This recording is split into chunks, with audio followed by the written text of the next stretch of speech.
Hello friends, कैसे हैं आप सब? बढ़िया। चलिए आज हम देखने जा रहे हैं लिमिट पर बेस्ड कुछ क्वेश्चंस। यहाँ पर आपको कुछ फलन दिए गए हैं और इन फलनों के लिए हमको पता करना है limit x tends to 0 f x क्या होगा। अर्थात आपको x इक्वल 0 पर इन फलनों की लिमिट ज्ञात करनी है। लिमिट का एग्जिस्टेंस है भी या नहीं ये भी आपको चेक करना है। अगर लिमिट का एग्जिस्टेंस है तो लिमिट की वैल्यू कितनी है, क्या है लिमिट, ये सब हमको बताना है। तो चलिए स्टार्ट करते हैं, लेकिन स्टार्ट करने से पूर्व हम आपको बताना चाहते हैं कि लिमिट पर आधारित कुछ प्रश्नों को लेकर के एक वीडियो और तैयार किया गया है। आप जरूर उस वीडियो को देखें। हम डिस्क्रिप्शन बॉक्स में उसका लिंक प्रोवाइड करेंगे और लिमिट ऑफ फंक्शन पर जो डेफिनेशन पर आधारित एक वीडियो है उस पर भी आप जरूर एक बार उस वीडियो को भी आप देखेंगे तो उसमें आपका कंसेप्ट क्लियर हो जाएगा। लिमिट ऑफ फंक्शन से संबंधित जो कुछ भी आपके मन में डाउट होगा तो वो सब क्लियर हो जाएगा। बहुत सारे उदाहरणों के साथ समझाया गया है, तो आप जरूर उस वीडियो को देखें। चलिए अब हम शुरुआत करते हैं। यहाँ पर आप सभी के पास यहाँ पर ये पहला फलन दिया हुआ है हमको, और हमको 0 पर x इक्वल टू 0 पर सबसे पहले हम लेफ्ट हैंड लिमिट निकालेंगे और फिर राइट हैंड लिमिट निकालेंगे। तो चलिए, तो हम यहाँ पे लिखेंगे, मैं पहला सॉल्यूशन बनाने जा रहा हूँ। बिंदु x बराबर 0 पर फलन f(x) की वामहस्त सीमा, left hand limit of f(x) at point x equal 0। और उसको हम किस तरीके से लिखते हैं, कई सारे नोटेशंस में बताया था आपको, कई तरीकों से हम लिख सकते हैं उसको। तो हम जैसे x इक्वल a पर हमको लेफ्ट हैंड लिमिट लिखनी होती तो हम f a माइनस 0 लिखते हैं, आप सभी को पता होगा। अभी बिंदु x बराबर 0 पर हम वामहस्त सीमा लिखने चाह रहे हैं। कौन से बिंदु पर? x बराबर 0 पर, इसलिए यहाँ पे a के स्थान पर 0 आ जाएगा तो f 0 माइनस 0 हो जाएगा। ठीक है, और इसको हम सॉल्व करने के लिए इस रूप में लिखेंगे, limit s tends to 0 f 0 minus h। अगर x इक्वल a पर हम लेफ्ट हैंड लिमिट पता कर रहे होते तो हम f a माइनस h यहाँ पर लिखते, तो अभी 0 माइनस h लिखेंगे। ठीक है, अब आगे बढ़ते हैं। Limit s tends to 0 f 0 minus h का मतलब f माइनस h, सीधी सी बात है। ठीक है, अब देखेंगे तो यहाँ पर f माइनस h, ठीक है, यानी ये ब्रैकेट में आपको 0 तो नहीं दिख रहा है ना? ठीक है, अगर 0 दिखता तो x इक्वल टू 0 के लिए फंक्शन की वैल्यू 0 है। ठीक है, लेकिन ये 0 नहीं है, कुछ और है, 0 से हट के कुछ और है। अर्थात जब x 0 ना हो, जब ये x 0 ना हो तब फलन की वैल्यू ये होती है। तो हम वही वाली वैल्यू को यहाँ रखेंगे। तो हम रखने जा रहे हैं limit h tends to 0 f minus h में क्या होगा, मतलब कैसे निकालेंगे, जहां जहां पर आपको x दिखाई दे रहा है वहां वहां पर आप x के स्थान पर क्या रखेंगे, माइनस h रखेंगे। तो माइनस h e की घात 1 अपॉन माइनस h। ठीक है, ब्रैकेट लगा देना चाहिए, माइनस रहता है ना तो ब्रैकेट लगा देना चाहिए। और 1 प्लस e की घात 1 अपॉन माइनस h, या माइनस 1 अपॉन h भी लिख सकते हो। 1 अपॉन माइनस h मतलब माइनस 1 अपॉन h भी आप उसको लिख सकते हो, ये ऐसे ये ऐसे। अब देखते हैं इसको सॉल्व करके कि ये कैसे सॉल्व होगा। देखिए दोस्तों, इस पे मैंने आपको कुछ फॉर्मूले बताए थे जब हम some important expansions and some important limits देख रहे थे। तो उसमें मैंने आपको कुछ फॉर्मूला बताया था कि लिमिट x टेंड्स टू 0 है और e की घात में अगर x है, sorry, limit x tends to अनंत है और e की घात x है तो इसकी वैल्यू अनंत होगी। लिमिट x टेंड्स टू अनंत है और e की घात अगर माइनस x है तो यहाँ पे जब आप e की घात माइनस अनंत हो जाएगा ये, और 1 अपॉन ई अनंत यानी 1 अपॉन अनंत, तो इसकी वैल्यू 0। तो आप डायरेक्ट 0 याद रखें। ठीक है, अब देखो, जब हम h टेंड्स टू 0 यहाँ पे ऑपरेट करेंगे तो आप खुद बताओ क्या होगा। ये देखो ना, लिमिट मतलब limit h tends to 0 minus h e की घात माइनस 1 अपॉन h और 1 प्लस e की घात माइनस 1 अपॉन h। h की जगह 0 रखेंगे तो ये तो हो जाएगा 0, और यहाँ h की जगह 0 रखोगे तो 1 अपॉन 0 हो जाएगा अनंत, यानी e की घात में माइनस अनंत। और e की घात में माइनस अनंत का मान कितना होता है, e की घात में माइनस अनंत का मान 0 होता है, तो ये भी 0 हो जाएगा। और ये h की जगह 0 रख देंगे यानी कि ये हो गया 0। ठीक है, और e की घात में माइनस अनंत का मान कितना हो गया, शून्य, शून्य हो गया। और 1 प्लस यहाँ पे भी e की घात में कितना हुआ, माइनस अनंत, वो भी शून्य हो गया, यानी 0/1 यानी शून्य हो गया। ठीक है, तो आपको समझ में आया होगा ये। आइए फटाफट से हम इसका अब राइट हैंड लिमिट निकालते हैं।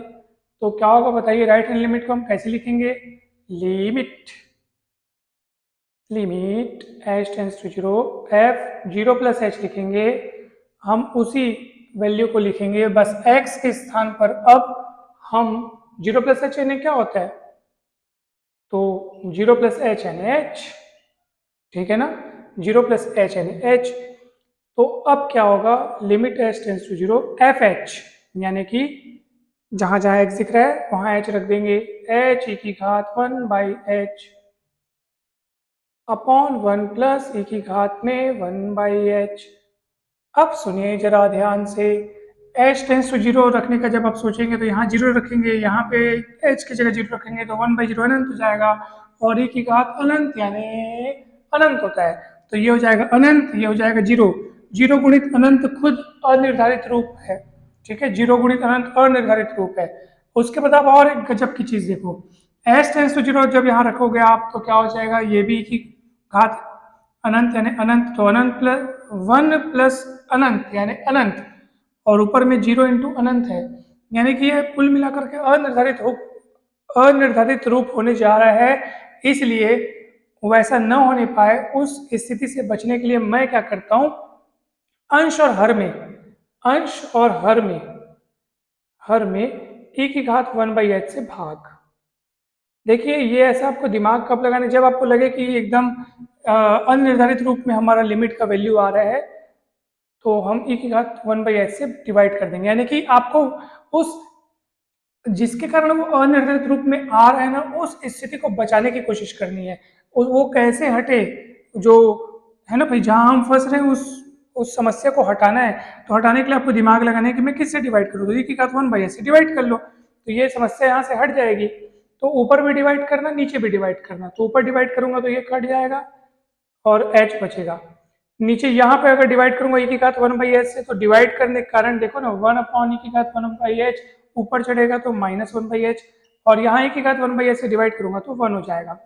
अब आप इत्मीनान से h टेंस टू 0 रख सकते हैं, कैसे देखिए तो जरा, h टेंस टू 0 रखेंगे तो क्या हो जाएगा, ये वाला तो चलो भाई 0 हो जाएगा, नीचे h टेंस टू 0 रखेंगे तो माइनस 1/0, तो 1/0 है अनंत, और e की घात माइनस अनंत, और e की घात माइनस अनंत का मान शून्य होता है, तो ये 0 प्लस 1, तो 0 प्लस 1 यानी 1 है ना, 0 प्लस 1 यानी 1, और 0/1 यानी कुल मिला के 0 आ गया। तो देखो आप लेफ्ट हैंड लिमिट और राइट हैंड लिमिट की वैल्यू सेम आ रही है, अतः फलन की सीमा का अस्तित्व है, बिंदु x बराबर 0 पर फलन की सीमा का अस्तित्व है, और सीमा का अस्तित्व है, और वो सीमा कितनी होगी, 0। यहाँ पर सब लिखना, क्योंकि left hand limit is equal to right hand limit, ऐसे लिखना, अतः limit f x tends to 0 का अस्तित्व है, और उसका वैल्यू कितना होगा, 0 होगा। ठीक है, तो ऐसे आप लोग लिखिएगा, कहीं भी डाउट होगा तो आप जरूर पूछ सकते हैं।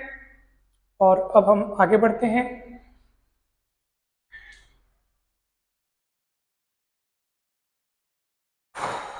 चलिए अब दूसरा क्वेश्चन हम आपको बताने जा रहे हैं। दूसरा क्वेश्चन भी बहुत इंपॉर्टेंट है, हम इसको मिटाना चाहते हैं और मिटा रहे हैं। चलिए चलिए चलिए चलिए चलिए, देखिए देखिए देखिए देखिए देखिए, मैं तो इसको नहीं मिटाऊंगा, देखो इतना तो सेम है दोनों में, क्योंकि हमको तो वैसे भी x इक्वल 0 पर ही लिमिट निकालनी है ना, तो limit h tends to 0 f 0 minus h यानी f माइनस h। अब दूसरे सवाल में देखते हैं ना, दूसरे सवाल में हमारे पास एफ एक्स ये है, तो x के स्थान पर अब हम क्या रखने वाले हैं, माइनस h। ठीक है, अब यहाँ पे फलन को देखेंगे हम, तो कितना हो जाएगा, limit h tends to 0 e की घात में 1, अब माइनस h रखेंगे इसलिए माइनस 1 बाई h, माइनस 1 देख लो आप लोग, और उसके बाद नीचे में भी रखेंगे e की घात में माइनस 1 बाई h, और नीचे में प्लस 1। अब देखो तो आप h टेंस टू 0 यहाँ पे लगा के देखो तो क्या हो जाएगा, 0 रखोगे तो 1 बाई 0 हो जाएगा अनंत, मगर माइनस है, और e की घात माइनस अनंत का मान कितना होता है, 0 होता है। तो हाँ सर, तो ये हो जाएगा 0 -1 और ये 0 +1। कुल मिला के -1 आपका आंसर आएगा, क्योंकि बटे में 1 है और ऊपर -1 है, तो -1 आपका आंसर आ गया। आइए देखते हैं फटाफट से कि राइट हैंड लिमिट की वैल्यू क्या आएगी। तो राइट हैंड लिमिट की वैल्यू जानने के लिए देखते रहिए और उस फंक्शन में वैल्यू रखते रहिए।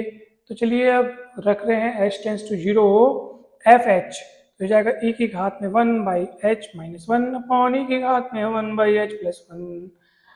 और फिर हम अगर मन ही मन आप सोचोगे कि सर h टेंड्स टू 0, चलो सर रख के देख लेते हैं।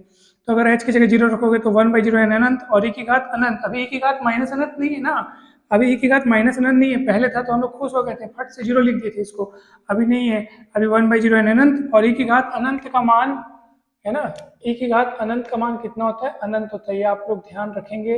ये देखो यहाँ पे हम लोग इस्तेमाल किए थे, e की घात अनंत का मान अनंत होता है। अनंत में से एक जाएगा तो अनंत होगा, और नीचे भी अनंत प्लस मतलब अनंत, तो अनंत बटे अनंत आप ऐसे मत सोचना कट के हो गया। एक्चुअली ये अनिर्धारित रूप होता है। क्या होता है ये, अनिर्धारित रूप, यानी कि अपरिभाषित रूप। तो ऐसी स्थितियों से बचने के लिए हम क्या करेंगे सर, हम जो काम करने वाले हैं वो वही करेंगे जो पहले किए थे, यानी e की घात 1/h से ऊपर नीचे डिवाइड। तो आप लिख सकते हैं अंश व हर में e की घात 1/h से भाग देने पर, तो डिवाइड कर दीजिए। तो e की घात 1/h से डिवाइड करोगे तो यहाँ 1 बचेगा, यहाँ तो है नहीं बेचारा, तो डिवाइड करेंगे तो ऊपर चढ़ेगा तो माइनस हो जाएगा, और ऐसे। अब आप h टेंड्स टू 0 लगा करके देखिए, यहाँ माइनस आएगा ना, h टेंड्स टू 0 e की घात माइनस अनंत, e की घात माइनस अनंत, ये भी 0 ये भी 0 खत्म। तो क्या बचेगा आप खुद बताओ, 1 - 0 1 + 0, यानी टोटल आपके पास बचेगा 1। और आप देख लो लेफ्ट हैंड लिमिट कितना आया था, -1, राइट हैंड लिमिट कितना आया है, +1। तो आप ऐसे लिख लेना, क्या लिखना, क्योंकि left hand limit does not equal to right hand limit. हाँ, अतः limit f(x) x tends to 0 यहाँ पे है ये, और इसका अस्तित्व नहीं है ना भाई, अस्तित्व नहीं है। क्यों नहीं है अस्तित्व, क्योंकि लेफ्ट हैंड लिमिट और राइट हैंड लिमिट की वैल्यू असेम है, मतलब कि सेम नहीं है। तो ये क्वेश्चन हो गया। अब हम आपको होमवर्क के तौर पर ये तीसरा क्वेश्चन देने की इच्छा रखते हैं। तो तीसरा क्वेश्चन आप सभी का होमवर्क है, आप ऐसे ही x = 0 पर इस फंक्शन की लेफ्ट हैंड लिमिट निकालेंगे, फिर राइट हैंड लिमिट निकालेंगे, फिर चेक करेंगे कि दोनों लिमिट अलग अलग आई है कि सेम आई है। अगर लिमिट सेम आई है तो समझ जाइए कि इस फंक्शन की सीमा का अस्तित्व है, और फिर आप उत्तर लिख देना। फंक्शन की सीमा वही होगी जो आप लेफ्ट हैंड लिमिट और राइट हैंड लिमिट निकाले रहोगे, वही होगी। और अगर left limit right hand limit equal नहीं आता है तो आप वहाँ पे बोल देना कि फलन की वामहस्त सीमा और दक्षिणहस्त सीमा का मान समान नहीं है, एक जैसा नहीं है, अतः फलन की सीमा का अस्तित्व नहीं है। तो ये आपका होमवर्क है, आप इसको बनाएंगे, और बनाने के बाद क्या उत्तर आता है, क्या रिजल्ट आता है, वो आप मुझे कमेंट करके बताएंगे कि सर फलन की सीमा का अस्तित्व है या नहीं है, जो भी है, और अगर है तो वैल्यू कितनी है लिमिट की। तो ये आपका होमवर्क है, आप मुझे ज़रूर कमेंट करके बताएंगे। और मैं आशा ही नहीं, विश्वास भी रखता हूँ कि आपको ये वीडियो अच्छा लगा होगा, कंसेप्ट समझ में आए होंगे, सवाल समझ में आया होगा। अगर समझ में आया है, अगर वीडियो अच्छा लगा है तो वीडियो को लाइक करें, और साथ ही साथ चैनल को सब्सक्राइब करें, और वीडियो को शेयर करें। आप सभी का बहुत बहुत धन्यवाद।